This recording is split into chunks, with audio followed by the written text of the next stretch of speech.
dari pemilik katakan di sini katanya apa khabar Kisi? Khabar baik. Saya dah menyimpan gambar noyang saya. Jadi gambar noyang saya ini agak lama, wujud lama dahulu. Gambar ini adalah gambar hitam putih. Noyang saya dalam gambar ini bercucuk sanggul. Wajahnya ayu. Ketika itu usianya masih muda. Tujuan saya simpan gambar ni sebab ramai saudara mara keluarga mengatakan wajah saya sama seperti arwah noyang. Saya memang tak pernah nampak noyang. Tak pernah nampak. Gambar pun jangan cakap, tak pernah saya lihat. Jadi mulalah bila orang cakap, bila saya dah meningkat usia dewasa ni, wajah saya ni semakin lama, semakin tidak lari daripada wajah arwah noyang. Saya memang tak pernah nampak wajahnya. Jadi saya memang tak pernah nampak dia lah. Seperti biasa, noyang telah pun pergi lebih awal. Jadi apa yang berlaku? Saya mula tanya makcik pakcik kalau ada gambar. Dan hairan Kisi, mereka semua tak ada gambar. Tak ada gambar si arwah. Sampailah pada suatu hari makcik saya telefon saya dan memberitahu yang dia ada sekeping gambar noyang yang dia ada simpan. Jadi saya pun bersemangat. Saya kata pada makcik, okey, nanti hari ini lepas kerja saya datang untuk ambil gambar tersebut. Sebenarnya saya memang nak tengok sangat-sangat. Tapi bila saya datang rumah makcik, saya rasa sedih lah. Sebab gambar yang ditunjukkan adalah gambar noyang yang dah berusia. Jadi tak dapat lihat. Mereka mengatakan bila noyang masih muda, wajah saya sama macam arwahnya ketika dia masih muda. Akhirnya Kisi entah macam mana. Saya ingat lagi, saya pergi ke rumah maklum saya. Sampai rumah maklum, saya pun keluarkan album. Saya membilik-biliklah gambar-gambar lama kampung kan.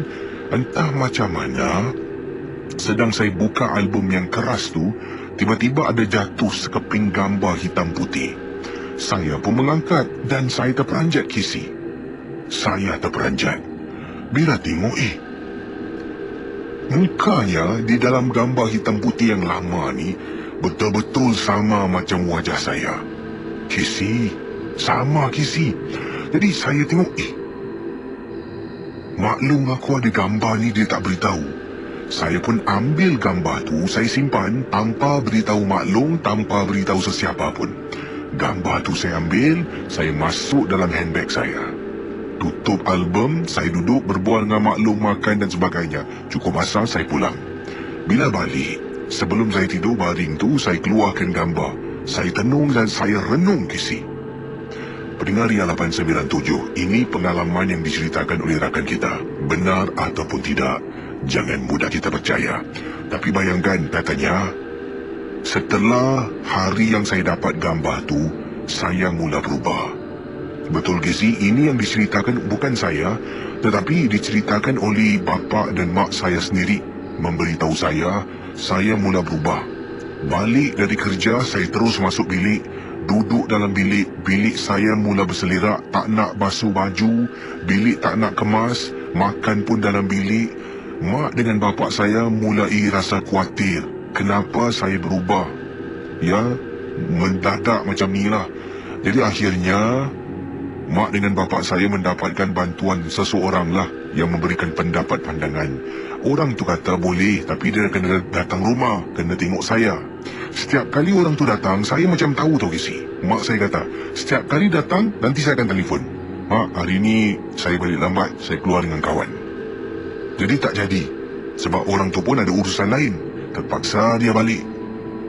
Setiap kali datang, mesti saya akan balik lambat. Saya akan, katanya, overtime kerja dan sebagainya. Jadi bayangkan pendengar Ria.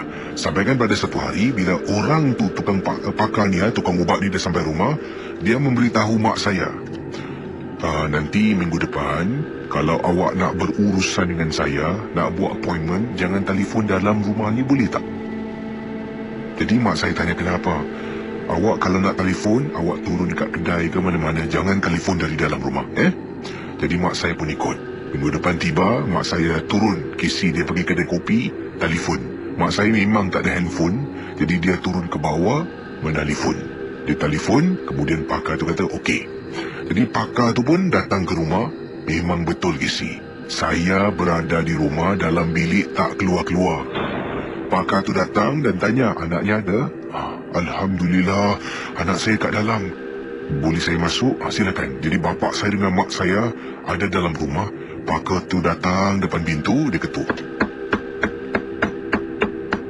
Suryani, Assalamualaikum. Suryani? Suryani? Tak nak buka kisi. Ini diceritakan oleh mak saya. Jadi saya tak nak buka pintu. Saya mati-mati tak nak keluar dan menyaut. Kemudian, pakar minta izin. Boleh tak awak buka pintu bilik anak awak? Jadi pakar turun ke tepi lah. Takut mungkin saya tak berpakaian dan sebagainya. Mak saya buka pintu. Kemudian tengok saya sedang duduk atas katil. Kisi, depan saya gambar arwah Noyang.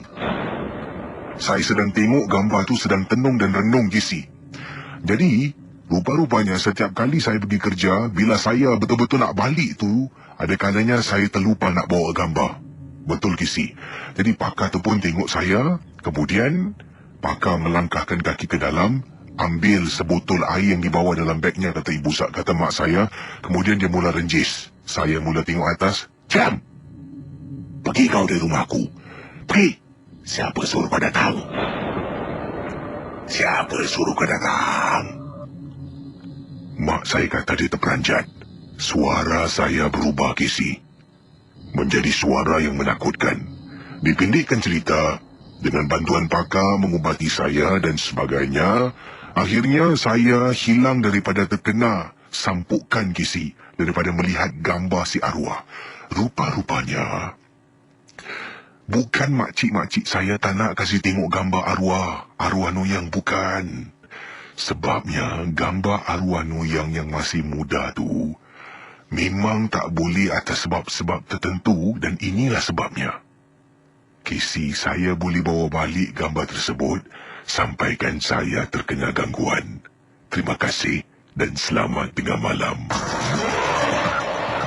Saudara, kisah-kisah yang bakal anda dengar dalam Misteri Jam 12, anggaplah ia hanya sahaja hiburan. Tidak ada sesiapa yang boleh menyesatkan kebenarannya.